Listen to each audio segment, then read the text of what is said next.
Good morning. Welcome to Matenaer On Air. Jane Matenaer, Greg Bach, and Calvin Butenhoff coming to you live from our studio in downtown Waukesha.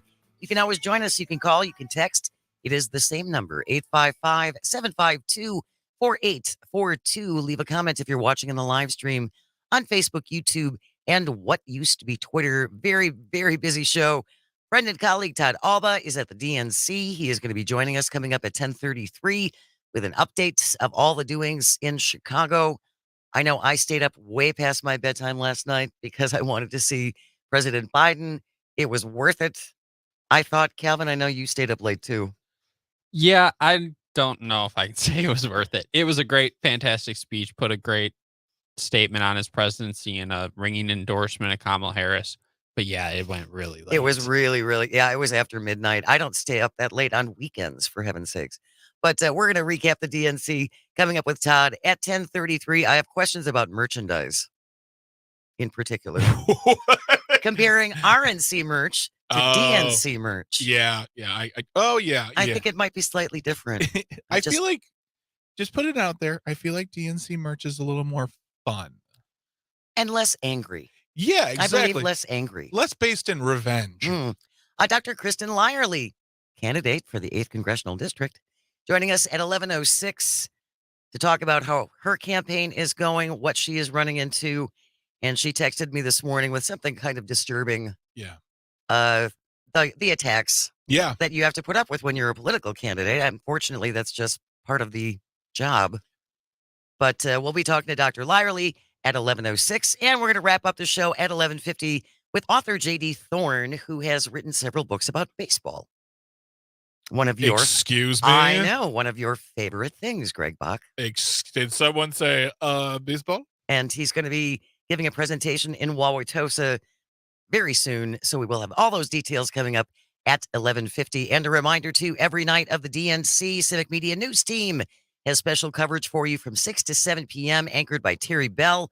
More commentary from Maggie Dawn, Todd Alba, Earl Ingram, and other special guests live from the United Center. So that is tonight, tomorrow, Thursday night, 6 to 7 p.m.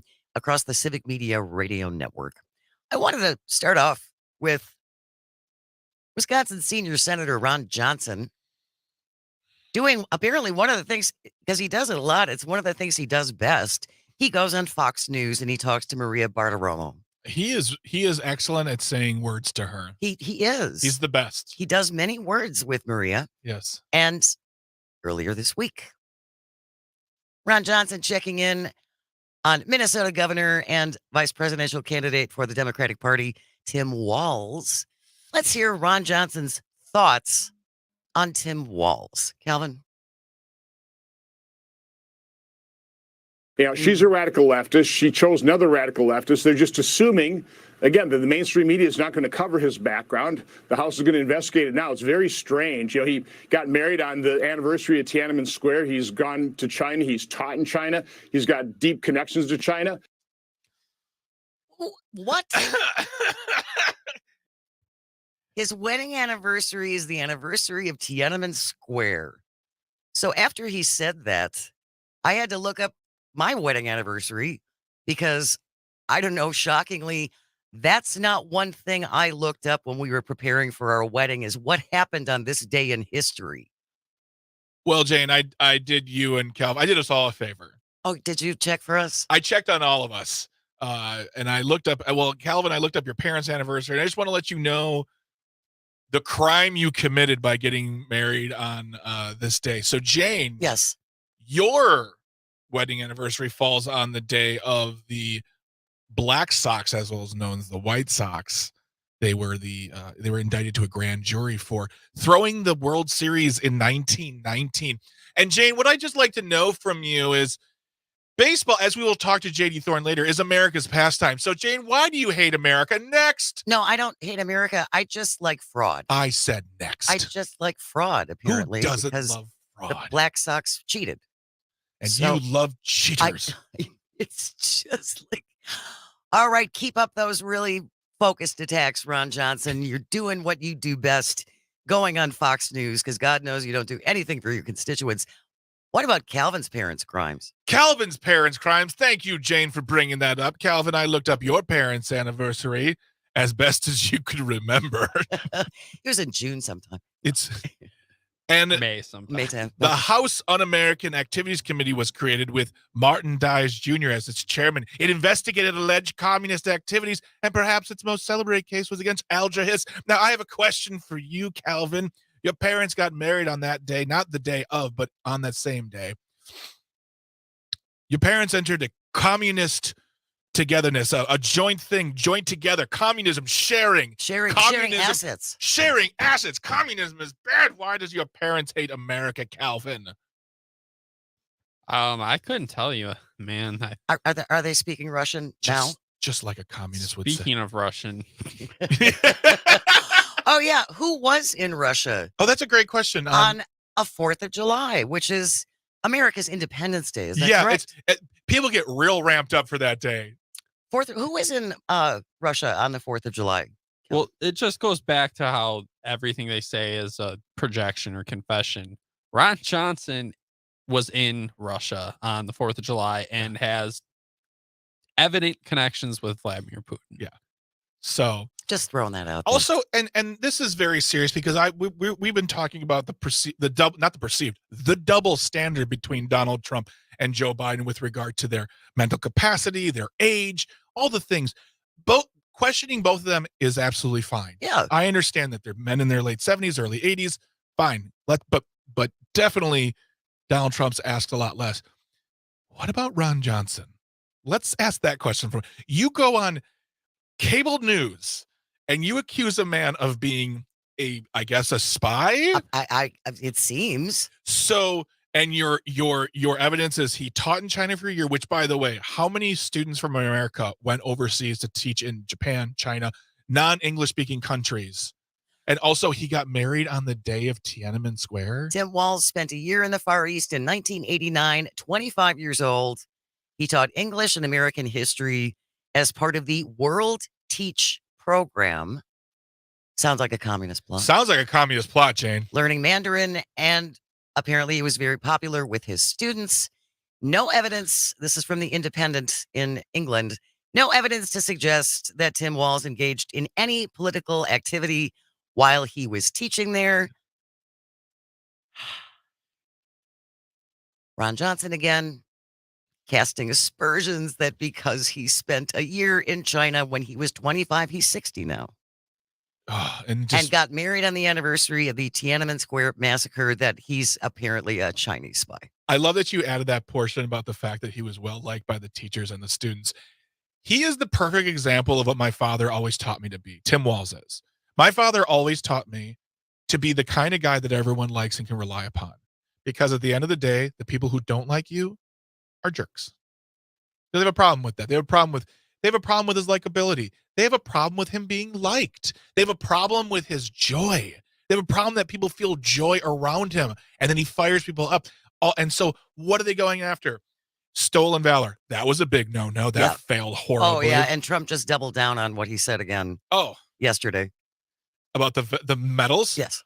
Oh, shut up, dude. He was given an opportunity to walk it back, and he kind of essentially doubled down on it because he's never wrong. And that's what all these idiots have been doing, too. They've been saying stupid things, and every press person's like, hey, do you want to try to, I don't know, rephrase that? They're like, no. Obviously, Greg Bach. Yeah, what? You are Jane. hiding something from your past. What are you talking about, Jane? We have yet to hear what terrible thing happened on your wedding anniversary. Oh, my wedding anniversary? Uh-huh. I'll tell you what happened on my wedding anniversary. The Guggenheim Museum opened up. Is that all? Is that all, Jane? The Guggenheim, a museum full of art, liberal trash pushing a communist agenda. Sounds very subversive. It's very intimate. You listen to me, Guggenheim, designed by Wisconsin's very own Frank Lloyd Wright. But still, I'm talking to you, Guggenheim. Get off my wedding anniversary. If you're just joining us, in case you missed it, Ron Johnson doing it. One of the things he does really, really well, appearing on Fox News. Yeah. Commenting, he's got some questions for Tim Walz about why he got married on a particular day. Calvin, I think it's worth hearing that clip once more because this is Ron Johnson hard at work on our taxpayer dollars.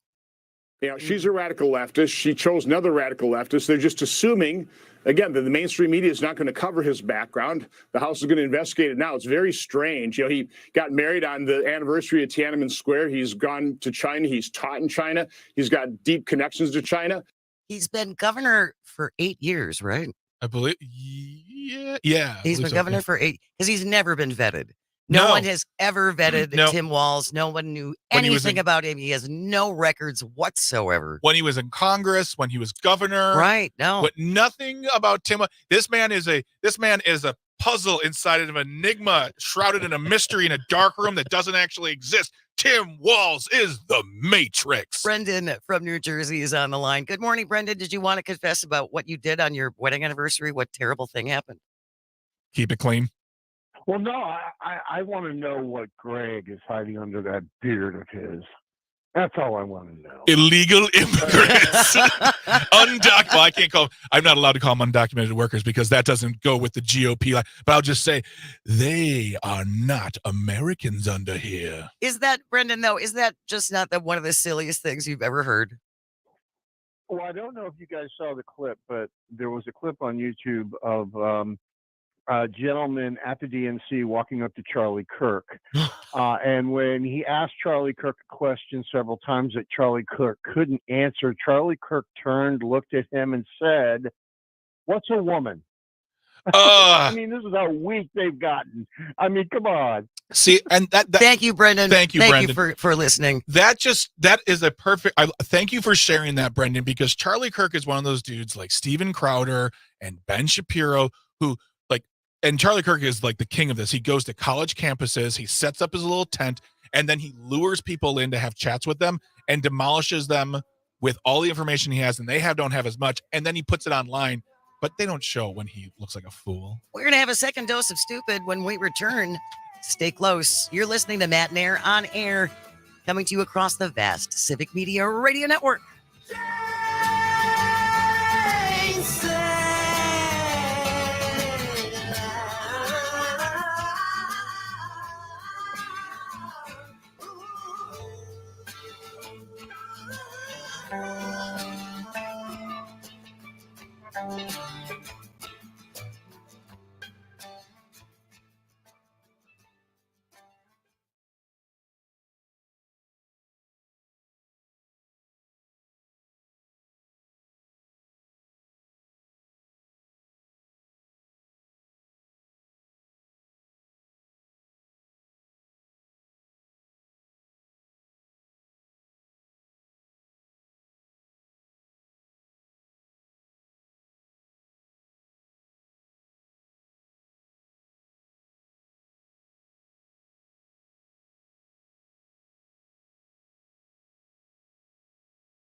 Don't be absurd, you know I want you.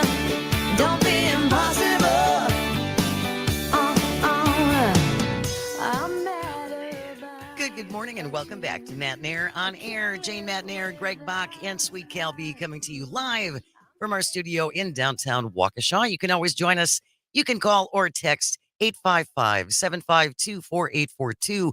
Leave a comment if you're watching on the live stream on Facebook, YouTube, and what used to be Twitter. Our friend and colleague Todd Alba going to be joining us after the 10:30 news with an update on what's going on at the DNC. I'm really anxious to hear his impressions and what it's been like down there so far. So Todd's joining us coming up at 10:33. Stick around for that. I did want to do a second dose of stupid because Ron Johnson casting aspersions that Tim Walz is a communist because he got married on the anniversary of Tiananmen Square, which is just stupid. Yes. Can we say just Ron Johnson is stupid? Or he says stupid things? He says stupid things. Okay. I think that's You're fair. nicer than me. CNN reporting that the 3 Republican-led committees leading the impeachment inquiry into President Biden yesterday came out with reports claiming the president engaged in impeachable conduct, but did not make a formal recommendation for the House to move forward with impeachment. So essentially, 18 months and millions of taxpayer dollars later, and they have bupkis. They got nothing. And yet, we can always count on some Wisconsin Republicans. Who's up to bat this time? Second baseball reference. Tom Tiffany. Oh boy. Tom Tiffany. Talking to CNN, Calvin, let's play that clip. And there's no evidence in any of the documents put out by the Oversight Committee that a single dollar went to President Biden when he was in office. Therefore, there's no evidence that he did anything illegal, that he abused his power, or that he abused his power in office to help his family members or friends get wealthy. Yeah, well, Joe Biden has a check in the amount of $40,000 that has his name on it. You got another $200,000 check that came from Jim and Sarah Biden to him. I mean, there's over I have $20 that million check here. I actually have that check here. Oh, that was a check from 2018 when he was not vice president, and it actually says that this was a reimbursal. This was a loan repayment from his brother. So you can make the case that the Bidens did not do this while Joe Biden was vice president, but I think it's contrary to the record. And it's contrary to what happened when Joe Biden was vice president and he went and called off the prosecutor in Ukraine in regards to the Burisma investigation. Sir, that has been debunked. That prosecutor was unanimously disliked by both Republicans and Democrats, and even EU officials said that he was corrupt and they wanted him out. Nevertheless, Congressman, we do have to leave the conversation there. We do appreciate you coming on. We hope you'll come again soon. That was so useful, Tom Tiffany. Well done. Well done, Blinky. Bringing Wisconsin pride back where it belongs. There's one very interesting part of that entire clip that when you listen to it, it's not what he says as far as like statements, it's how he pronounces one word. The word is and. He says, and he says it like a child who has been busted lying and is trying to make up another lie to cover the original lie. And when he was vice president, that's when he did things in Russia with vice presidents, and he is communist. You know, it's just so dumb. Second dose of stupid. He says stupid things too. Bill from Oconomowoc is on the line. Good morning, Bill. Thank you so much for joining us. Did you want to confess what your anniversary date and how that ties you to communism? Well, no, but I've got something I think you're going to love. Comer, Jordan, all these clowns, Holly, there's a big number. They've cost taxpayer billions, not millions, billions. Here's why I'm saying that. They will say, oh no, we didn't. Oh, you only cost us $900 million? Is that what you could? They don't know the number. Right. They don't know, and they don't care. Yep. And then they insult our intelligence by dumbing down the American public that we believe in this stuff. We don't. They're idiots. They're fools. They need to be gavelled out of politics completely. They have no business being politicians. But if the Democratic Party right now would run ads on the cost of these false investigations, the American public would be shocked at how many taxpayer dollars are feeding that garbage. And if they talk to me, I said, don't even waste your time on me. You're insulting my intelligence because your best candidate is a 34-time convicted felon. Don't insult my intelligence by throwing that guy at me. And they're very upset that's being thrown around. It's interesting if you're on Twitter at all, Bill. There are some Republicans on there. You can't call him a convict. Well, yeah, we kind of can, because he's been convicted. I'll call him a felon. I like that more. You guys, and plus, you're the ones printing up T-shirts. Yeah. And embracing it. Yeah. Thank you so much, Bill. Really appreciate it, as always. We got a text from Dave in New Berlin. Says, I believe liberals tend to think more than conservatives. That's why we occasionally vote for Republicans. I voted for Scott Walker when my choice was Mary Burke. My point is conservatives won't research anything. They quote, follow the leader, unquote, with blinders on. Dave from New Berlin. P.S. Please don't get me going on Charlie Kirk. I say naughty things. Trust me, Dave. I get it. I just watched the video during the break. It's not that it's fine, but yeah, he this gentleman is coming at him with all this information, and he's asking him, why are you here and why are you supporting Donald Trump? And then Charlie Kirk with a big old gummy grin says, what's a woman? And the kid is just like, really? That's what you got? Yeah, because that's what you got. Because that's all he's got. 855-752-4842, or leave a comment on the live stream on Facebook, YouTube, and what used to be Twitter. Tom Tiffany needs a challenger.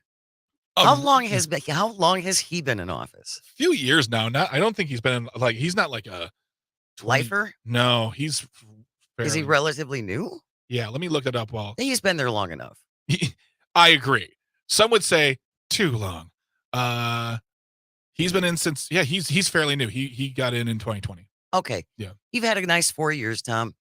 Yep. It's time. Yep. Someone else from the 7th. That's Dave Obie's old district. That's right. Yeah, we need a Dave Obie back. Yeah, he's just like you have Derek Van Orton, who's just a firebrand of stupid. You had Mike Gallagher, who was the only thinking conservative in the Congress from Wisconsin from that delegation. You have Fitzgerald, who just sits out and does nothing. He is safe. And honestly, I used to say safe, but now I think it's safe for now, because really after these elections, we're showing that Jim Sensenbrenner's seat is no longer hollow territory for Republicans only. There can be a challenger. But Tom Tiffany is just like a pinball. Like, where do I go now? What do I say now? And he's just saying nothing. And when you bust him on it, he just repeats it. Well, it was a beautiful thing when the CNN anchor just held up a copy of the check and said, oh, look, I have this thing here. And yeah, Tom Tiffany was like, oh, well, I'll just keep saying words. All right. News is coming up next, and then we'll be back with Todd Alba live from the DNC. Stay close. You are listening to Matenaer On Air. This is the Civic Media Radio Network. I'm crazy about you. Don't be stupid. You know I love you. Don't be ridiculous. You know I need you. Don't be absurd. You know I want you. Don't be impossible. Impossible. Oh, no, don't be, baby. Don't be.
Hey, Ty, can you hear me all right? All right. Can you guys hear me? I can hear you. Fantastic, Kelvin. We made her. All right. Is your cell service or internet connection okay? Yeah, I think it is. I mean, we'll Yeah, find out if It, Luke it, is it on seems standby. stable That's right fine. now. All right. I am not stable, but the connection seems to be. Yes, the connection seems stable. If there's any issues, just don't be afraid to jump to your phone. Okay. All right. Cool. Thank you. Yep.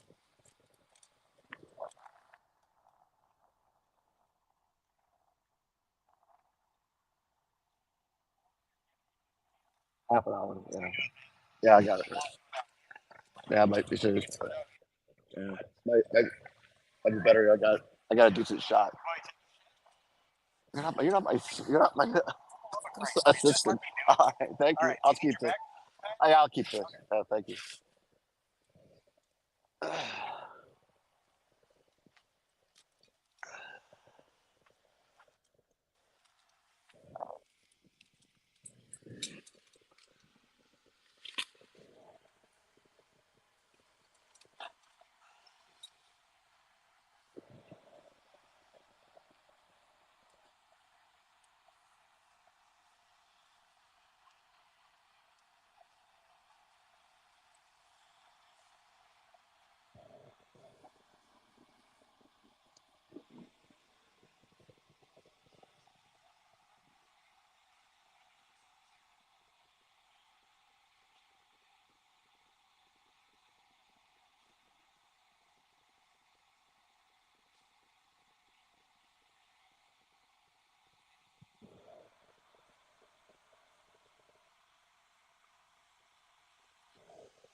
Good morning and welcome to Matenaer On Air. Jane Matenaer, Greg Bach, and the Calvinator coming to you live from our studio in downtown Waukesha. You can join us, call or text at 855-752-4842. Leave a comment on the live stream on Facebook, YouTube, and what used to be Twitter. Our colleague live in downtown Chicago, Todd Alba. Good morning, my friend. Can you hear us? He cannot. Todd, can you hear us right now? Nope.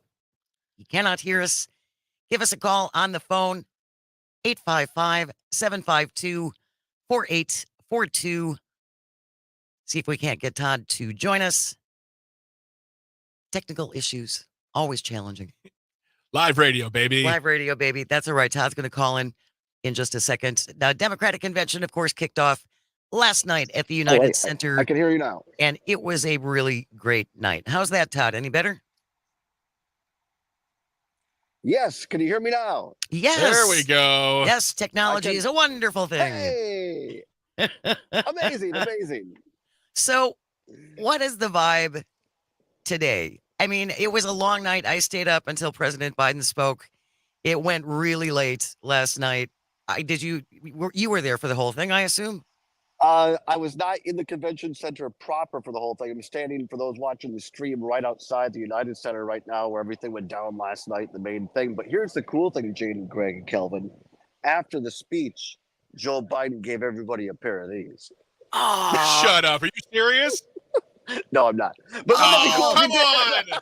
That would have been aviators for everybody. Well, wouldn't that it? could be seen as voter influence, so you never know. These are my Wisconsin Air National Guard aviators that they gave me, but they look a lot like Biden, so I thought that'd be cool. Very, very nice. No, the vibe, and I think that's representative, Jane, of what you're saying. It's a super fun vibe here, and having gone to the RNC in Milwaukee and now this one here, I don't mean to be trite, but it does seem more joyous. I mean, people are smiling, people are laughing, people are having a great time.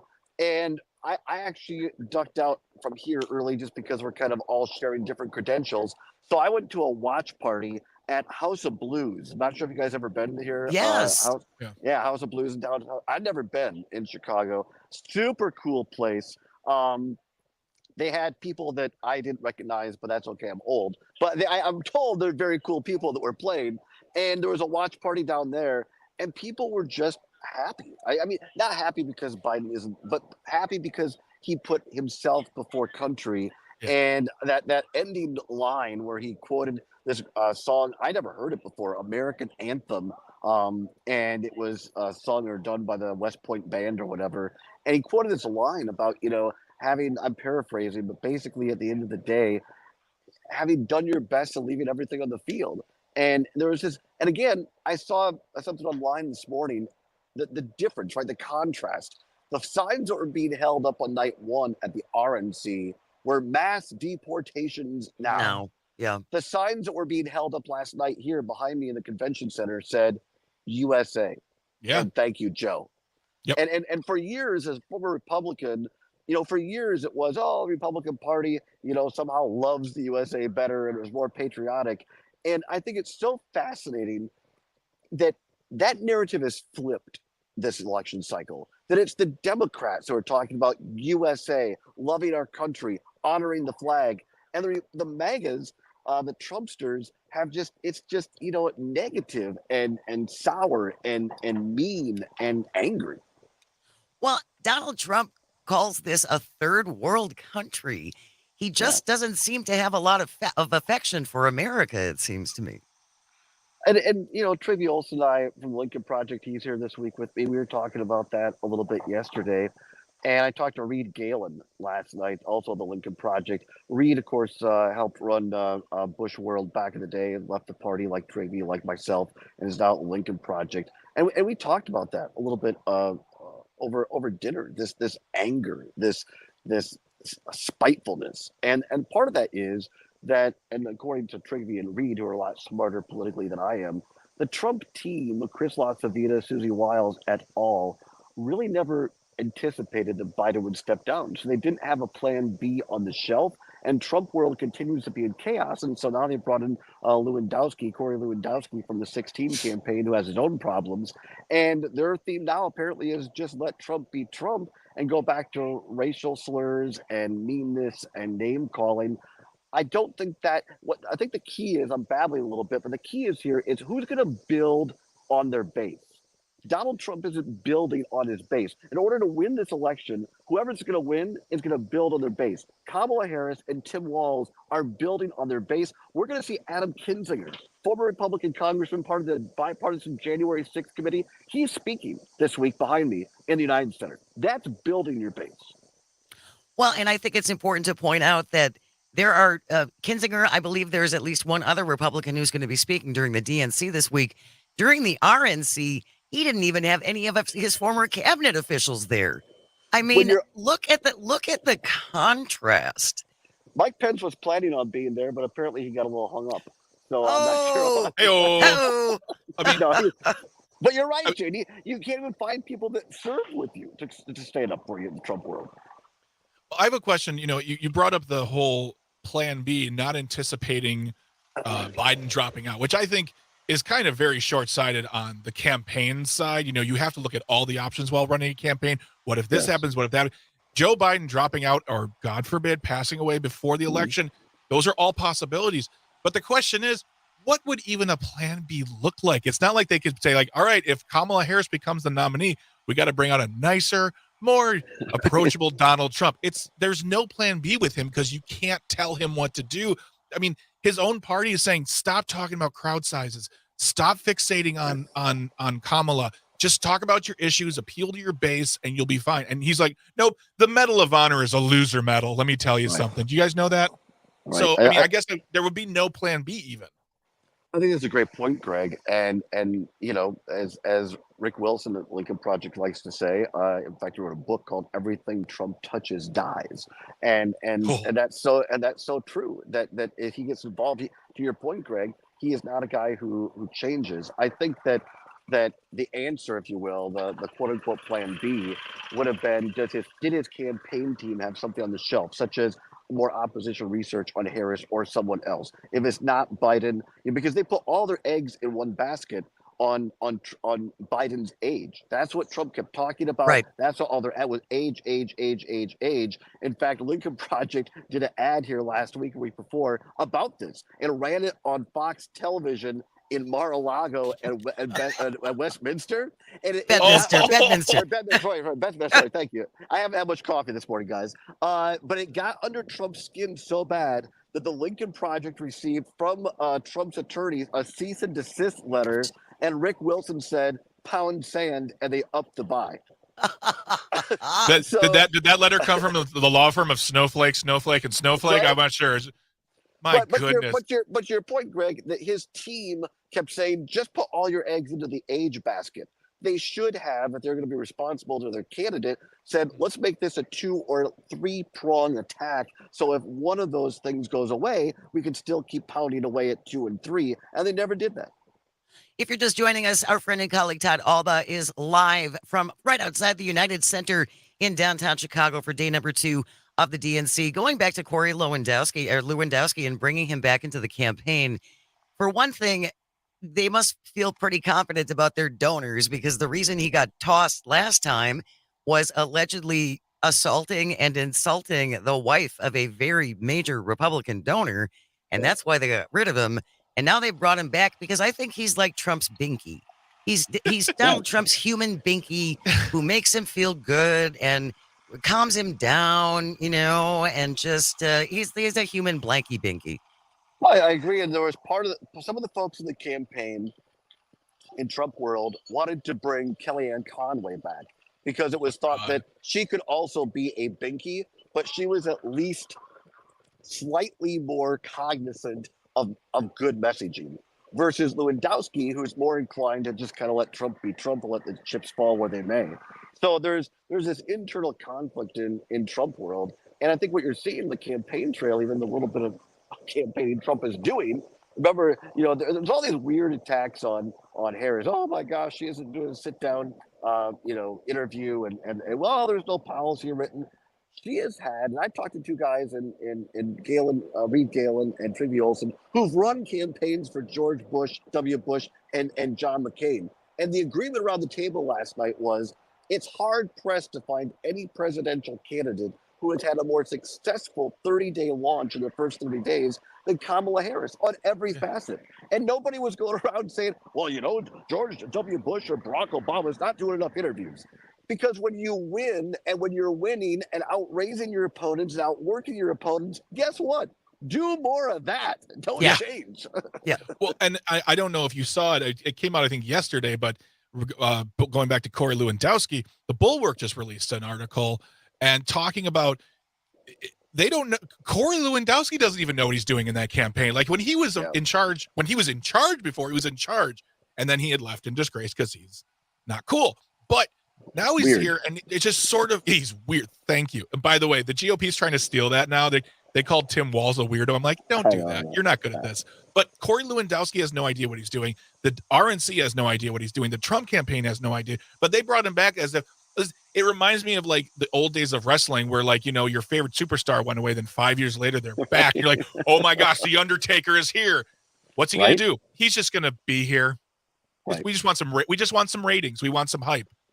Yeah, that's the whole thing is a show over there at the RNC. I think what's really interesting, and we talked about this a little bit yesterday, is that Harris is not taking anything for granted. And she is running like she is behind. And she's Yes. going out and she is on the road and doing a bus tour. I'm not sure if you guys heard it. We played it yesterday, this clip of Tim Walz over the weekend stopping by a high school football practice. So And I mean, smart. that guy, I mean, no wonder he went from no wins to a state championship in 3 years. He knows how to inspire. And there Yeah. wasn't, guess what? Trinkley made this point. There was no policy in that 2 minutes. There was no deep dive on issues. It was about inspiring people, welcoming people, helping people believe in themselves, in a cause bigger than themselves. And that's what Harris and Walz are doing. And that's, I think, what's exciting people here in DC, or and the DNC, rather, in Chicago. But also, I think, as we traveled around the state, I was up in Eau Claire when she and Walz were up there. They just make you feel better, you guys. I don't know how else to say it. And go on. I just want to say, I don't know if you heard this, Todd, but Wisconsin Senior Senator Ron Johnson yesterday doing what he does best, talking to Maria Bartiromo on Fox News and casting aspersions on Tim Walz because he and his wife got married on the anniversary of the Tiananmen Square massacre. I heard you guys talking about that on the Uber ride over here. By the way, that's another. Listening to Uber people around the city is fantastic. I drove Uber for like a year. Everybody should be a taxi driver or Uber driver at least once in their life. But to your point, I would say this to our senior senator, Ron Johnson. If you think that Tim Walz is a communist because he got married at the anniversary of Tiananmen Square, dude, you went to Russia and saw Putin on the 4th of July. Yeah. What up? Yeah, there's that little thing. There's that little thing. All right, we're going to keep going with Todd Alba. I have questions about the merchandise, RNC merch versus DNC merch. What are you bringing us, Todd? Not a Kamala Harris Trump Bible or whatever. There are no Bibles being sold here at the DNC. I can tell you that. More with Todd Alba when we return. Stay close. This is Matenaer On Air. You're listening to the Civic Media Radio Network.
Good morning.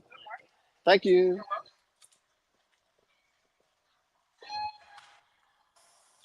Go ahead.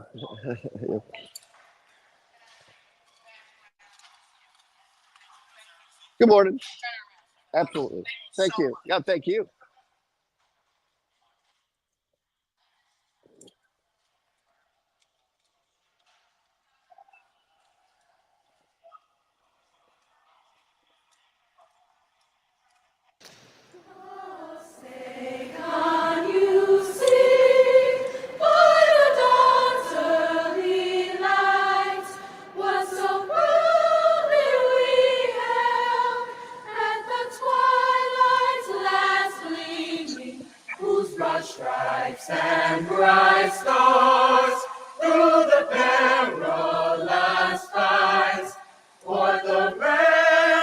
Good morning and welcome back to Matenaer On Air. Jane Matenaer, Greg Bach, and Sweet Cal B on the board, coming to you live from our studio in downtown Waukesha. Our friend and colleague Todd Alba now walking into the United Center headquarters of the Democratic National Convention going on in Chicago. That was the Soul Children of Chicago Choir who sang the national anthem before things got started last night. They're so good. Yeah. They are so good. That really set the tone for that whole joyous evening. I was teary-eyed when Hillary came out and got that big standing ovation. Of course, when Kamala Harris came out at the very top, which no one was expecting. And then during President Biden's speech and Dr. Jill Biden's speech, what were your emotions, Todd, as you were watching things last night? Much as yours. I mean, it was truly a night to honor and thank Joe Biden. And again, I was kind of running some errands, so I'm not sure if that entire 10-minute kind of tribute video play over the air last night. There was a 10-minute tribute video that went from basically Joe Biden starting out his career or even pre his career all the way. It had all these clips that had Hillary and it had Obama and former President Clinton talking about him. It had Kamala Harris talking about him. It's so moving. Look it up. It's about 10 minutes, and at the end it has him talking and again quoting the song, American Anthem, of just leaving it all out there. And I thought it was a beautiful evening it truly was the best way, in my opinion, to hand the torch, to pass the torch. And Vice President Harris coming out at the end, and you can read her lips, and she hugs him and she says, "I love you." And I thought that was just beyond words. I said earlier on Pat's show, and I know it can sound naive or whatever, and I know politicians can all have their rough times, but Joe Biden has always been someone who has proven that he holds country above all. He cares about the people. He has to make tough decisions that affect people, but he still, I truly believe, cares about people and inspires what Kamala Harris is taking the baton on, that joy. And something you said to earlier, Todd, was the joy they're feeling and the happiness. Tim Walz going to a football team and visiting with the young players. I think that's the thing that baffles and threatens the Republicans more than anything. They don't know how to deal with joy. They don't know how to campaign against joy, because the only thing they can do is do exactly what they're doing, is using negative speak, hateful speech, and just that like vengeful bullying tactic that's not working for them, frankly. And I can't wait to watch the video, but that's the thing, is like, it's just always about joy. Alicia on the live stream says, I couldn't stop the happy tears last night. And I think you are not alone, Alicia, by any stretch of the imagination. It was AOC did a great speech. Jasmine Crockett did a great speech. It was terrific. I know tonight is going to be former President Barack Obama and former First Lady Michelle Obama. That place is going to ignite. It's going to just be rocking. I also heard Twitter is saying that today is Tan Suit Day at the convention in honor of Barack Obama. Missed it. Darn. Missed the memo. Well, that's amazing. I came in because you guys are talking about merch. So here's one of the merch stands behind me here. So you can see there's all kinds of merch. Here, let me see if I can get the camera closer for you. All right. So there's one that says Kamala Harris for president, make history again on the back. Awesome. I like that. The purple one there, trust Democratic women. Why not? Love it. Of course. Love it. Look, I'm not sure you can see on camera there, the bling, the DNC, and it's all sparkles and everything, that black shirt there. That's fantastic. A little bit further on, you've got squad goals. I think it says there. It has Biden, Obama, Harris, and I'm not sure who else. Is it Hillary? Sunglasses on. That's awesome. So, you got all kinds of cool stuff here, and that's repeated all over the convention floor. I have to say, I am somewhat disappointed, and I asked Brian Kelly about this last night. I said, keep your eyes open for a shirtless, muscles rippling T-shirt of Joe Biden riding an eagle with the Constitution in its beak. Don't forget, there's a machine gun, a big machine gun. and a big gun, right? And a crucifix, because that's kind of the stuff they had at the I just feel like the merch is a little different than what was available at the RNC. Yeah, there's not, like I said, there are no Harris Bibles being sold here. There's no shirts that say "I love Harris and Jesus," but oddly enough, no shirts that say "I'm voting for a felon" here. It just Isn't doesn't that happen. interesting? Yeah, I know. And so now 34 we've count walked in, felon, and the biggest controversy for Obama was the tan suit. right? We've walked in onto the actual convention floor proper. You It's can see the beautiful. stage where the Obamas are going to be tonight. And then right above me is you got your ABC News booth, your CBS News booth. So you've got David Muir, you've got Nora O'Donnell. There's the PBS News Hour booth. And then further over, you got CNN, Fox News, MSNBC. I mean, it's for a guy. My friends tell me, Todd, you're a media guy who loves media, and they're absolutely right. But it's so cool to see all this and to witness it. It feels small. I didn't. In full disclosure, I was not in the bowl at Fiserv, but I'm told by people who were that this venue is a little bit smaller, a little bit tighter, and just feels more homey, I guess, for lack of a better word. I'm not sure if it picks up on the camera, but way up at the top, so you can see on my finger there, like almost where those really bright lights are. They're Yep. way up on the crow's nest. There's all kinds of there's booths up there for I think WISN out of Milwaukee, WF Channel 3 out of Madison. So all these local stations and the Chicago stations have nonstop coverage down here. So that's pretty cool as well. That's really cool. So neat. You are doing a recap with Terry Bell and other Civic Media players from 6 to 7 every night. I'm one of the rotating hosts, but tonight's my night. So Tonight is your night. Tonight's my night, baby. I will be on tonight from 6 until 7 with Terry. Tribute Olson's joining us, and a cast of thousands, as they say. Make sure you tune in and catch Todd and Trigby 6 to 7 p.m. tonight across the Civic Media Radio Network. If you happen to see any people from The Daily Show, Todd, just hug them and tell them I love them all.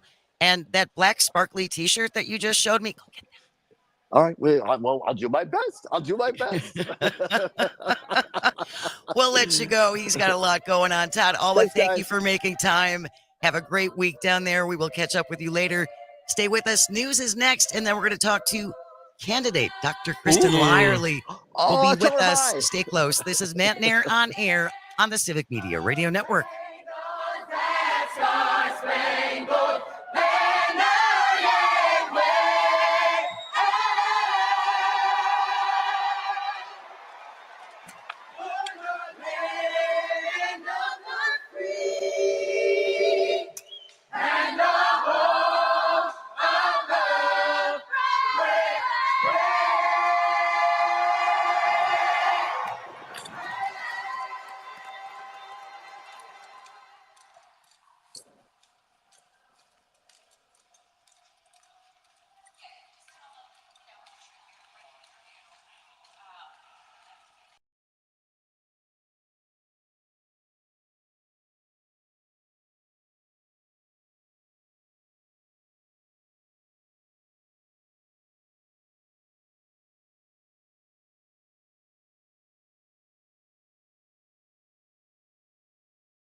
Hello, Dr. Lyle. Can you hear me all right? I can. Can you hear me okay? Yes, I can. You sound great. We come back in 2 minutes. Great. Thank you.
Good morning and welcome to Matenaer On Air. Jane Matenaer, Greg Bach, and Calvin Butenhoff coming to you live from our studio in downtown Waukesha. You can always join us. You can call, you can text 855-752-4842 or leave a comment if you're watching on the live stream on Facebook, YouTube, and what used to be Twitter. Just a reminder, each and every night of the DNC this week, Civic Media bringing you special coverage from 6 to 7 p.m. It's anchored by Terry Bell tonight. Todd Alba and Trygve Olsen will be broadcasting from the United Center in downtown Chicago. So make sure you join them for the wrap up tonight from 6 to 7 p.m. We are so excited to have our next guest join us. Friend of the show, now officially a congressional candidate for the 8th congressional seat in Green Bay. Dr. Kristen Lyerly is here. Good morning, Dr. Lyerly. How the heck are you? Hey, friends. Good morning. I'm so good, although I have a little touch of the laryngitis from all the talking that I've been doing. I bet you do. Yeah, I bet probably, you. yeah. That's got to be very challenging to be out on the stump. And is it just tea and lemon? I mean, because this little is going touch to be of your. bourbon. Yeah. Now you're talking my language. No, I love to be out talking to people. People are saying to me, "You need to rest. You're doing too much." But that doesn't fill my bucket. Filling my bucket is hearing stories and having conversations and just being around people. So Madeline, my campaign manager, and I are headed down to Chicago tomorrow, and I just can't wait to be surrounded by that energy and that Yes. feeling of joy and hope. Like, yes, we're doing this.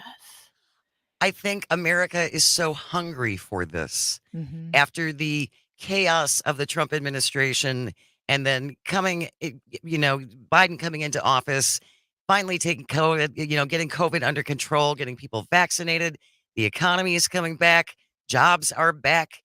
Inflation is down. I mean, and as opposed to this, America is a third world country that's going to hell in a handbasket. We can do anything if we do it together. Mm. These are Yeah. it's just such different messaging. together. That's what I love. I feel like we're finally turning a corner. And here in Wisconsin, we've been in the doldrums for so long. You know, the Walker administration just dismantled all of these pieces of this beautiful, progressive community state that really is built on this foundation of people coming together and helping each other out. That's how we are here, but we haven't been like ourselves for over a decade. But now we're starting to see neighbors having conversations, and sometimes they're hard conversations about things that we haven't felt comfortable talking about in the past. But we know that we have to talk about it in order to break down those barriers and get to the place where we all want to be. What are you hearing when you talk to folks? The number one thing I'm hearing across the board is that they're tired. They're tired of politics as usual. They want a government that works for them. They want an economy that works for them. Everybody is struggling to put food on their table and gas in their car. You know, 60% of people have nothing saved for retirement. They're living paycheck to paycheck. We can't sustain a world like that, a country like this. You know, we've got to be helping each other out and creating jobs, creating small business opportunities, ensuring that people have access to healthcare. Healthcare crises are the number one reason why people go through bankruptcy. Yeah. Here in the most developed Yeah. country on earth. Like, it doesn't make any sense. So there are plenty of opportunities that we have as leaders to make a difference here. And now it's feeling like there is fertile ground for us to be able to do it. And that's why I'm so excited. Good for you. Just the Yeah. energy every single time. Yep. You. I mean, honestly, you are part of that narrative of joy we were talking about with Todd Alba. We've talked about before. The joy you bring just to life, not to your campaign only, not to being a doctor, being like, you just have overall joy, and I would say zest, joy and zest, and Yeah. that is contagious, and that is also apropos of this current climate for the Democrats, which is, let's do this and let's do it together and let's have fun doing it. Feel free to take the joy and zest for your merch if you want to do that. You Yes. can run with that. Just do whatever you want. Joy and zest. I love Joy and that. zest. But you know who doesn't have joy and zest right now? The Wapaka County Republican Party. I don't know if you saw this on my Facebook page, but my little sister, yesterday was my mom's birth anniversary. My mom died in 1997 of brain cancer. But every year we commemorate her birthday. I mean, she raised us. She was a wonderful human being. So my sister put this beautiful post out there, and the Wapaka County Republican Party attacked it. And not just once, but repeatedly, and then started attacking comments that people were making on the post. It is the most ridiculous. It defies understanding, but it is consistent with what we've seen from that very extreme branch of Republicans who think that they are what people want, but clearly they're not. Clearly they're just uncomfortable. I want to make sure I have this correct. Your sister put a post on your Facebook page commemorating your mother's birthday, and the Wapaka County Republican Party started dumping on you on this nice, sweet post remembering your mother. Not just me, but other people who were commenting and leaving nice messages, including my 18-year-old son. They got into like this back and forth, and my son was saying really delightful things, which from an 18-year-old boy, I don't hear a lot of delightful things coming out of his mouth, but he was saying some really beautiful things. And this Wapaka County Republican Party, the official Facebook presence, was attacking my 18-year-old son, who was commenting on his dead grandmother's birthday anniversary post. It's the weirdest thing. But I mean, that's what we've come to. Yeah. Well, at what kind of planning meeting it's like, yeah, let's do this because this is the best way to get our message across and helps us look like reasonable, rational people who want to sit down and fix things. That's not going to help you. I don't think No. they're trying to look reasonable or rational. That ship sailed a while ago. This is the mode. I think that they're afraid because they see what's happening in Wapaka County, which has been fairly red, but people in Wapaka County who are good, solid, wonderful people, they're seeing the light. And they are having these conversations that I mentioned earlier. They're talking about the tough stuff. And when I drive through Wapaka County, I mean, there is a big Lyerly sign in the middle of Scandinavia. They know what's up. And there are about to be 30 more big barn signs in Wapaka County. So drive down Highway 10 next week and you're going to see them. And I think they're feeling that ugliness, that control that they've had for so long is slipping away. And what's taking over is joy and love and zest. That's right. You started something. Right here, Greg Bach. baby. You started Zest. something. Dr. Kristen Lyerly is our guest. She's a candidate for the 8th Congressional District that was held by Mike Gallagher until he stepped down. Now we know who your opponent will be. It is going to be Tony Weed. And I'm assuming, Dr. Lyerly, that the kinds of attacks that the Wapaka Republican Party put on your Facebook post or your sister's Facebook post, I assume Tony Weed is going to kind of bring that same stuff. Well, they specifically mention him in many of these posts. They say this is weed country and that you can spend all the time you want here, but you're not going to win. So Trump endorsed Tony Weed is definitely part of all of this. This is his following. These are his people. And, this is exactly what we're pushing back against. We don't want fear and division.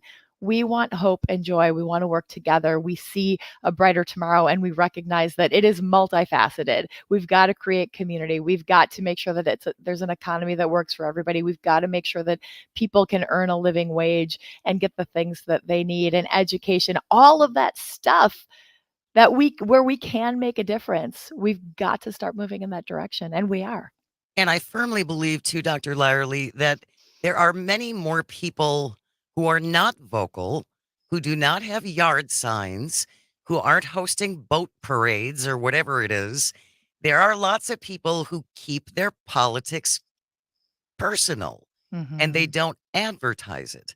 And I think that contingency is growing to lean towards the Democrats, largely because of what you just said about working together to fix these things that affect all of us on very basic levels. Healthcare, housing, food. This shouldn't be that hard. It really shouldn't be that hard. And this is where reproductive rights is such a powerful issue. And for me as an OBGYN doctor, it's just such an easy go-to. But, think about it. Nearly every woman who's been sexually active in their life has used contraception, over 99%. So it's an issue that affects them. And almost everybody has a story related to reproductive rights, whether it's a woman or a man, they're young or they're old, it doesn't matter. Everybody has some sort of a story. And these are not things that we are shouting from the rooftops, but they are things that we recognize affect not just that moment in time, but the trajectory of our lives. And that is why this is such a compelling, important issue that is driving people to make decisions that will determine the future of our leadership here in this country. Exactly what you said, Jane. They're not maybe putting out yard signs or putting posts out on Facebook, but they are having conversations. And most importantly, they are voting. Yes, they are. And I can attest to this. I've been out at the Waukesha Farmers Market a couple of times, and I will have women sidle up to me and kind of whisper, "We love your show. We love the station. We love Civic Media." Shh. It's like, okay. Tell your husband. You don't have to tell anybody. You don't have to tell anybody. Listen, you can keep your politics to yourself, but the most important thing is go vote. Be involved in the process. Be a voter. It's sexy, baby. Everybody who's anybody is a voter. Be a voter. It's zesty. It's zesty. Ooh. We're going to continue our conversation with Dr. Kristen Lyerly. Stay close. You are listening to Matenaer On Air. This is the Civic Media Radio Network. And she starts to cry. She takes a swing, man. She can't help. She don't mean no harm. She just don't know what else to do about it. Jane said,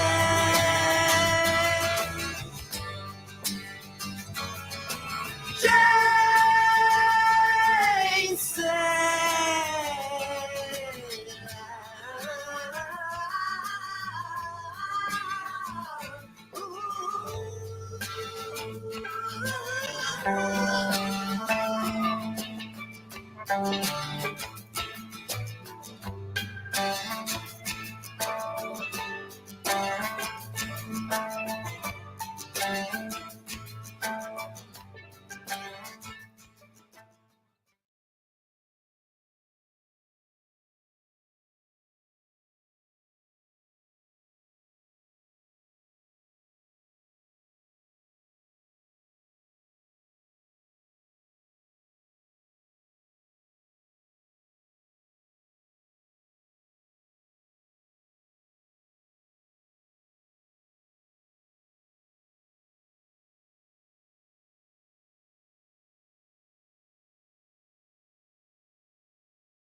Although I couldn't afford it, I bought a beat-up guitar. I worked till 4 in the morning in a broken down bar. This is why we fight. Good morning. Welcome back to Matenaer On Air. Jane Matenaer, Greg Bach, the Calvinator on the board, coming to you from our studio in downtown Waukesha. You can always join us. You can call, you can text 855-752-4842. Leave a comment on the live stream on Facebook, YouTube, or the platform that Elon continues to actively ruin. Very excited to have our guest. She is a candidate for There the it 8th is. Congressional. It's that word. Words are hard. Words are tricky. She's a candidate for the 8th Congressional District. Dr. Kristen Lyerly is here. Delighted to have you for one more segment. We have a couple of texts that I wanted to share with you, Dr. Lyerly. Jack from Merrimack says, I've wondered for the last several years why people just aren't exhausted by the MAGAs constantly inciting fear, anger, and hate. It is exhausting. Hopefully, so-called independent voters will recover by using the Democratic energy and put those with a positive approach into office and reject the MAGA negativism. Well said, Jack. Mhm. And Matt from Germantown. We're in Germantown, Washington County, very red. Last Halloween, we had our yard signs out. It was amazing how many people whispered that they loved our signs. Well, now that we're creating these spaces and we're getting people to talk, a lot of these people in especially rural communities have not had these conversations in ages because they haven't had representation. Yeah. Northeast Wisconsin is so gerrymandered. We only have 2 Democrats representing the whole region. This is the 3rd largest population center in the state. 2 Democrats. So their representatives have not gotten out. They haven't knocked doors. They haven't talked to these people. But we've got Democrats running in all of these seats now, and they're having conversations. Or people are feeling heard. People who have voted for Trump because they thought it was different are recognizing that that isn't the different that they wanted. And they're coming on board because they're starting to believe. That's my hashtag for you, Greg. Believe. It is There it is. it's so Ted Lasso, but it's real. We can absolutely do this. We just have to believe. I agree 100%. Julie from Wausau also texted in because we were talking about Tom Tiffany before you joined us, Dr. Lyerly. People need to vote for Kyle Clybourne and get rid of Tom Tiffany, Julie in Wausau. So there's again, at least he's got a challenger this time around. Yeah, and honestly, and if you could speak to this as being a doctor, I think that people are exhausted and they're tired and they're shaken up. And I think that when you have 4 years of uncertain leadership followed by 4 years of what seems to be purposeful negative disruption of the process, everyone is shaken up to, and I don't like using the word traumatic, but it leaves a mark, essentially. It leaves a definite mark. And I think that's one of the reasons why when we see people like Tim Walz and Kamala Harris and yourself, you almost don't trust the feeling of I feel good right now. Why do I feel this? Yeah. Oh, this is how I once felt. And I'm so used to being put upon by dear leader that Yeah. I don't know how to feel joy. Yeah, What is this strange lack of anxiety? It's so odd. It's happiness, Jane. Embrace it. It's so weird. Mark from Prairie du Sac has been very patient. Thank you so much for waiting, Mark. What did you want to say? Yeah, thanks so much for taking my call, and I'm sorry that she's gotten so many there's been negative comments about her mother's birthday. Just, it's a residue of Walkerism in the state, the whole divide and conquer thing. And for Tom Tiffany, I mean, there's moments I'd like to drop him from the top of the Blatnick Bridge into the middle of the St. Louis River estuary into Lake Superior there, because I grew up in far northern Wisconsin, just south of Superior, and I can remember going over that bridge many, many times, both to visit relatives in Minnesota, up in Duluth, and then further up in Silver Bay, for a girlfriend that I had up in Proctor when I was going to school in Superior there. But I mean, Tom Tiffany is just a wretched human being, and it seems like for the Republican Party to respond to just a simple thing like having a tribute to one's mother posted out there, to respond negatively, that just shows what. Well, I just don't know how far they can decline. It's their lack of argument. You know what I mean, Mark? They got nothing else, so they have to go for anger and hate and division and gloom and doom, and everything is terrible. And so that's kind of what they got. That's what they got. And it's funny you mentioned the Blatnick Bridge. That's part of the infrastructure deal that he voted against. So yes, it sure is. Still one of the scariest bridges I've ever gone across, but still, it's a big bridge. It is a very big bridge. In the couple of minutes that we have left, Lindsey Graham was on the Sunday shows over the weekend, once again saying that abortion doesn't matter. Women's reproductive health doesn't matter. It's not a thing. They just can't run away from this fast enough. Calvin, please.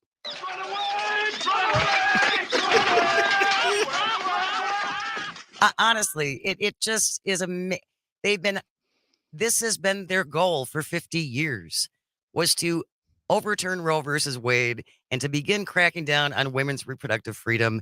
And now they caught the car, and it's like, I never wanted the car. And they've controlled the narrative. I mean, this entire time. And now that they don't know what to do with this abortion issue, they've just decided not to talk about it. It's going to the States. It's in the States. And we're not even going to put it in our platform. It's been the feature of your platform for 50 years. Yes. So it doesn't just go away. And for over half of the population, it's never going to go away. And for many more people than that, and I'm just talking about women, and for many more people than that, it is so relevant and so much a part of our lives, not just because it's a little piece of healthcare, not just because it is healthcare, but it truly does determine your economic future, your social future, where you live, what you're able to do, your education, all of those things. And people get that. So Lindsey Graham, the old single white guy in South Carolina, can say whatever he wants, but I can tell you that women and families, people up here in Northeast Wisconsin, they're not buying it. They understand what's at stake here, and they are voting. Old, single, no children. I wonder what J.D. Vance thinks of that. My goodness. And he probably doesn't have a cat either. Single, childless, catless man. I mean, should he even vote? I don't know. Where's his investment in this country? It's I think it's a question worth asking. Yeah, I don't know. No, it's still, I just am so annoyed by the brushing aside that I have heard since the leak came about Roe v. being overturned. And at that, oh, Jane, you're overreacting. No one was overreacting. We're not overreacting when we say that they still plan to do a national abortion ban. They still plan to ban IVF. They still plan to ban contraception. That's all real. It's not hyperbole. It's in Project 2025. Another thing, they're trying to do what, Calvin? Let's play it one more time. Never heard of Project 2025 either. No, never read it, never saw it. I might have seen the cover, but I never really looked at it. I love the oversized book she brought out last night. It looked like, an old, like in 16th century Bible. Dr. Kristen Lyerly, a candidate for the 8th Congressional District, bringing joy and zest wherever she goes. We will catch up with you in a couple weeks. Thank you so very much for your time. Take care of your throat. Take care of yourself. Always a blast hanging out with you too. Thank you. Take care. News is next. Stay close. You're listening to Matenaer On Air on the Civic Media Radio Network.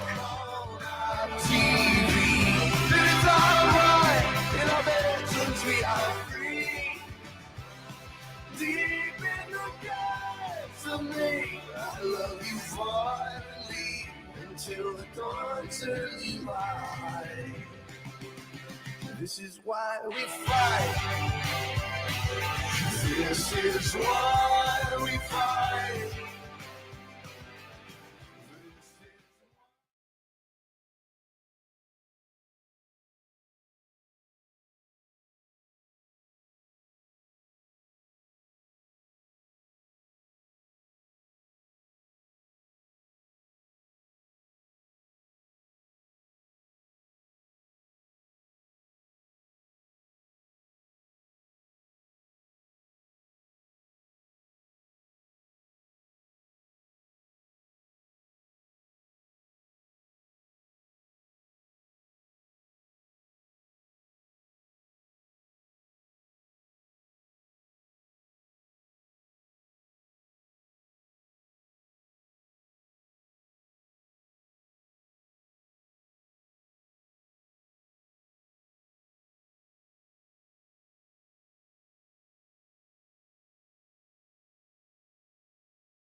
morning and welcome back to Matenaer On Air. Jane Matenaer, Greg Bach, Dr. Slide on the board, coming to you from our studio in downtown Waukesha. You can always join us. You can call, you can text 855-752-4842. Leave a comment if you're watching in the live stream on Facebook, YouTube, and the platform that Elon hates that you still call Twitter. If you are looking for some baseball, we got a bunch of baseball. Brewers at the Cardinals. The broadcast starts at 6:10. You can catch the game tonight on WRCE in Richland Center or on WISS 98.3 FM, 1100 AM in Oshkosh. Crew at the Cardinals. 6:10 starts tonight on those Civic Media radio stations. Last segment of the show, we're going to talk to J.D. Thorne, who is an author of a couple of books about baseball. I'm here for it. I know you love baseball. I love baseball, and I hope that the Brewers can do with the Cardinals what they did with the Guardians, which is sweep them off the road. That's coming up at 11:50, so stay tuned for that. Right now, though, of course, the Law and Order theme. You mean only one thing. Food crimes. Food crime committed, apparently. Oh, yes, yeah. And I just want to point this out because I saw this starting to cross on my Twitter feed after J.D. Vance stopped in. He was in Pennsylvania. Yeah. And every candidate goes to this Pat's restaurant. Or Geno's. Yep, they're across the street from each other. And you have to have a Philly cheesesteak. Yeah. There are rules. Yeah. Involved in Philly cheesesteak. You have to get it with whiz. Cheese whiz. I'm glad you clarified. Yeah. You have to get it with cheese whiz. J.D. Vance asked, why do you guys hate Swiss cheese so much? And all of a sudden, it was going all over Twitter. J.D. Vance just insulted all of Philadelphia and all of Pennsylvania because he asked a cheese question. No, people, calm down. Yeah, we are. This is maybe one of the only times we're going to come to the defense of J.D. Vance. Well, I just think social media can go wacko on either side and take things completely out of context and make it a much bigger thing than it actually is. Yes. Yeah. And if you are living in Philly and this insulted you, tough luck. Well, he was apparently trying to make a joke because John Kerry was there in 2004 and he asked for Swiss cheese and that created a ripple. So JD is kind of hearkening back to an event from a long time ago to make a joke. Yeah. Which didn't fly. But again, he didn't insult them with the Philly cheesesteak. Just take a breath, people. Well, I will preface this by saying I've never been to Philadelphia or had an authentic cheesesteak. But from the research I've done and like the food channel shows I've watched, and I don't mean to defend JD Vance because I don't like to do that, but provolone or Swiss cheese is a perfectly acceptable way to order a cheesesteak. I think he asked the question a little stupidly, like he was trying to be funny, and he's proven he's not capable of being funny. But yeah, so apparently you order a cheesesteak in Philly, you order it either wit, which means with onions. Right. Wit. So but it's WIT, wit onions. So apparently provolone wit or Swiss wit is perfectly valid. Whiz wit is also perfectly valid. All acceptable. All acceptable choices. Or don't get the sandwich, because guess what? I've got a little piece of information for you. Philly cheesesteak isn't even the official cheesesteak or official sandwich of the city. It's a broccoli Rob sandwich. Yeah. So, okay. They just take it so serious, and they've monetized this whole Geno's and Pat's thing, and also I'm not gonna lie, in the competition. If you talk to anyone from Philly, they're not the best. It's like people in like right now, everyone's talking about, oh, we're in Chicago, deep dish pizza. People in Chicago don't eat deep dish pizza. They take their parents to Illuminati's and have deep dish pizza. They don't order it on a Tuesday because they're hanging out. Ugh. But it just got us thinking about food crimes. Food crimes. Near miss of a food crime yesterday with J.D. Vance, who is in Kenosha right now. Of course he is. Kamala Harris is in Wisconsin. He has to be somewhere in a 90-mile vicinity. Kamala Harris and Tim Walz will be appearing at Fiserv Forum. That's going to be a little bit later on today. J.D. Vance stopping in Kenosha. Yesterday again, big dust up. It was not cheesesteak gate. No. It was not a thing. But we started talking about food crimes. Things that are you just don't do. You just don't. Things that you don't do, but Well, others do. There are things that you don't do. Well, yeah, because I'm right. Oh, well. Yeah. Okay, so here's my thing. Yeah. Eggs Benedict. Delicious. Poached eggs are a crime. Okay. They're too ugly to eat. Or I find them suspicious. Yeah. And so I will have Eggs Benedict with scrambled eggs. So you will have scrambled eggs on an English muffin. That has a piece of ham, and then you get all the good sauce So on it. essentially an egg McMuffin open-faced. Pretty much. Okay. Except the egg isn't square or whatever they do with their eggs at They McDonald's. make them circular. Okay. They just use a little mold. That's fine. Okay. So you like a egg McMuffin open-faced. Yes. Okay. So you don't Because again, poached eggs, nah.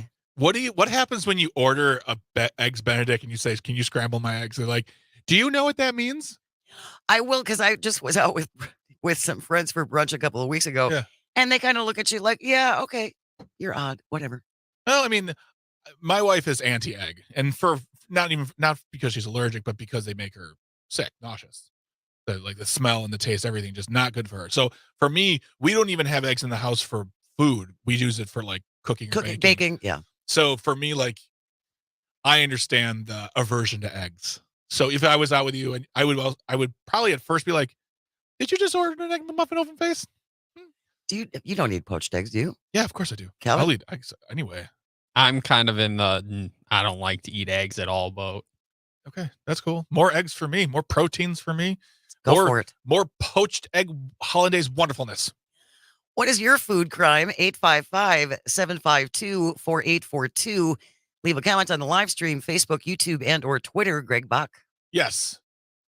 I find this a very, very controversial take. Okay, well, which one? I have the BLT. Okay, so the BLT is essentially a waste of time. It's a stupid thing. It shouldn't exist. I don't understand why anyone would ever eat it and afterwards go, I'm really satisfied. You've eaten a salad with bread, like croutons. It's just dumb. It makes no sense to me. When I eat a sandwich, Jane, I want to have like some heartiness to it, like a meat, or even I'll eat a vegan meat and some cheese or some whatever. I want there to be some heft with my sandwich.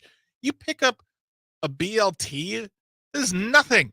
That's basically a sad appetizer. I feel like this is an anti-lettuce bias. I have nothing against lettuce. Oh, I think you're casting aspersions. I had a sandwich yesterday with lettuce on it, Jane. I had a sandwich with lettuce yesterday. How is that not a salad in between bread? Because there was meat and there was bacon. Heft. There's bacon in a BLT. What are you talking about? Bacon's barely meat. It's light. It's nothing. I want heft. I want some weight in my sandwich. Calvin? Well, the point, Greg, is it's supposed to be a light, refreshing sandwich. Maybe a snack on a hot summer day. Jane, do you really believe that sandwich would be a snack on a hot summer day? Sure. I love BLTs. I just feel like you're ganging up on me. I love BLTs. What's our little deli? Rochester Street Deli. Yeah. They do a great BLT. For me, it's not satisfying, and I don't understand why people enjoy them. Then we just need to double up the bacon on your BLT. Oh, and Jake from Milwaukee, listening on WAUK, says, "I hate you, Greg. BLT is good. BLT is good. Make sandwiches great again." Hey, make a BLT great for starters, and I'm with you. And Vic, listening on WAUK, says, "Stop it. I'm so hungry now." Let's all meet at the Rochester Deli, and we'll get BLTs for everybody. No thanks. I'll have a Reuben. Fine. Calvin, what's your crime? Well, my crime is very particular, and I think I'm also right about this. Cheddar cheese does not belong on pizza. Oh. It has to be only Italian cheeses belong on pizza. I don't know if I've ever had cheddar cheese on a pizza. I have. Really? Mm-hmm. I mean, to me, mozzarella, and I apologize, mozzarella has no taste. It's so mild. Yeah. It's like a suggestion of flavor.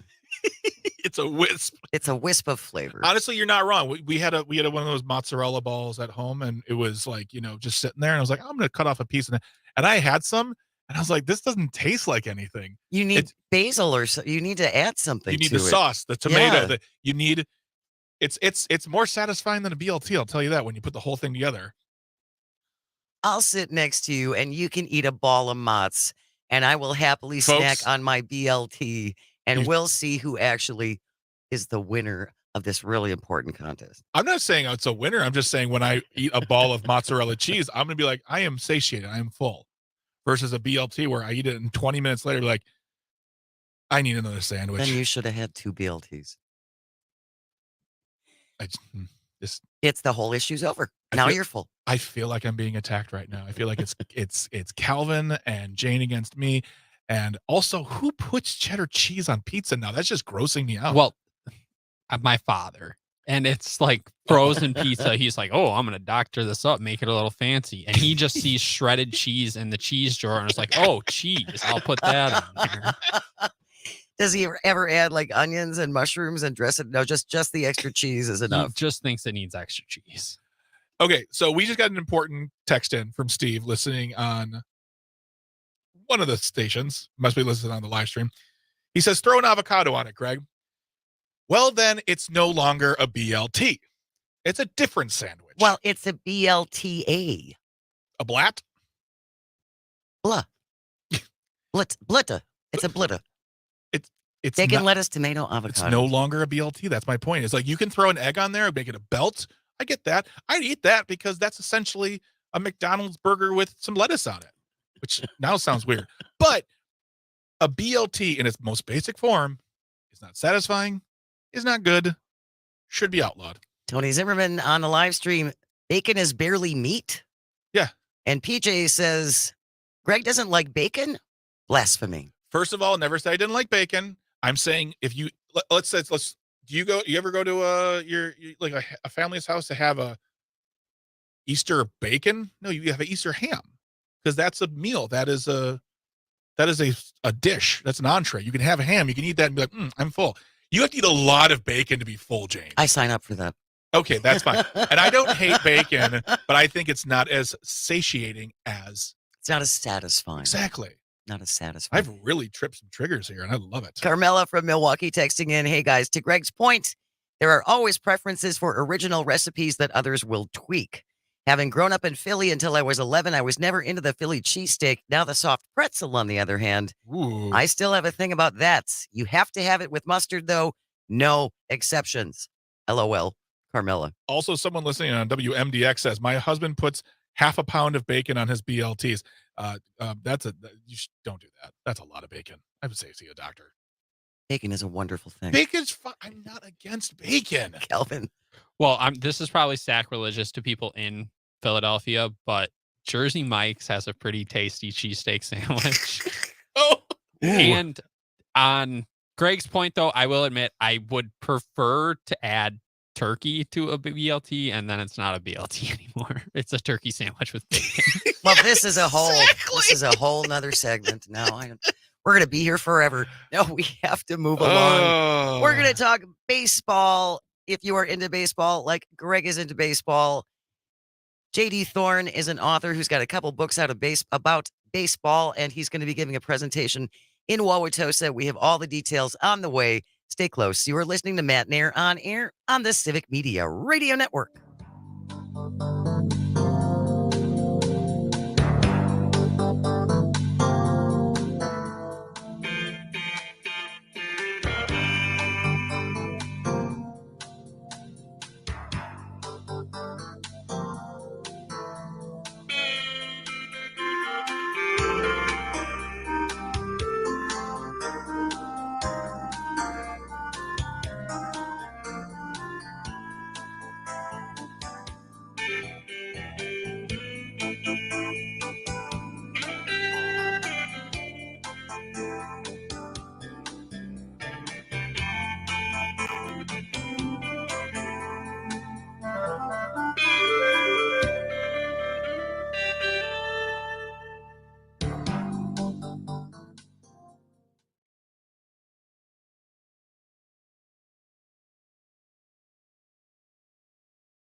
Welcome back to Matenaer On Air. Jane Matenaer, Greg Bach, and the Calvinator on the board, coming to you from our studio in downtown Waukesha. You can always join us. Call or text at 855-752-4842.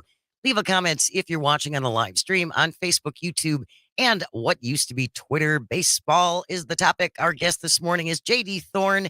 He is going to be speaking at the Wauwatosa, Wisconsin Senior Center on Friday, August 30th on the subject of baseball. JD has 2 baseball books. You can get them both on Amazon: The 10 Commandments of Baseball and Baseball's Winning Ways. The program on August 30th starts at 1 o'clock. JD Thorne, good morning. Welcome, sir. How you doing? Good morning, Jane. Good to be here. So, what is it about baseball, JD? Why is baseball so important? And Greg here is a huge baseball fan. Well, I think the first thing is that baseball is truly an American game. It's been a part of our history and our culture from early on, probably starting in the 1830s or so.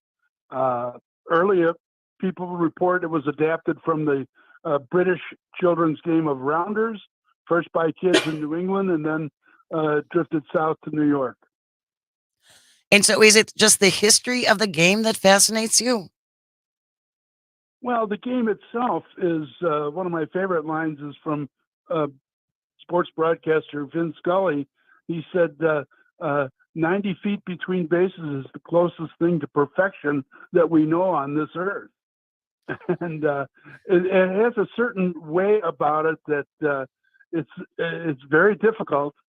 The best hitters will make out 3 times or 7 times in 10. Yeah. And only get a hit in 3 times. It's very difficult. Hitting a round bat with a round ball, thrown at different speeds by different pitchers with different forms is incredibly difficult. Some say the most difficult thing in sports to do.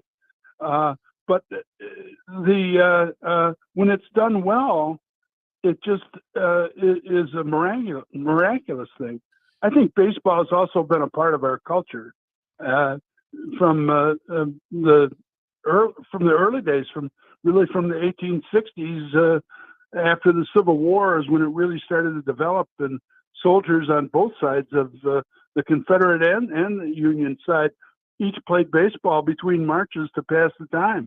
And then when the war was over, the soldiers spread it to their local communities, and it started like wildfire across the country. That's so interesting. Yeah, that's so interesting, JD. I had no idea the Civil War connection there. That's fascinating.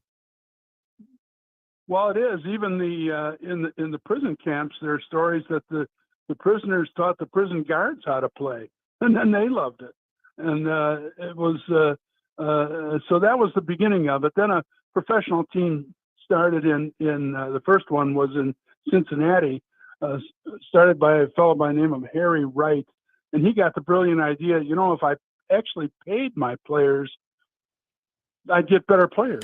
which went against the rules back in those days. They was the first one to do that. Before that, they were expected to be amateurs. And right. Harry Wright paying his players sent shockwaves through the baseball community at that point. Well, it did. You're exactly right. And then I think it's his influence on the early part of the game.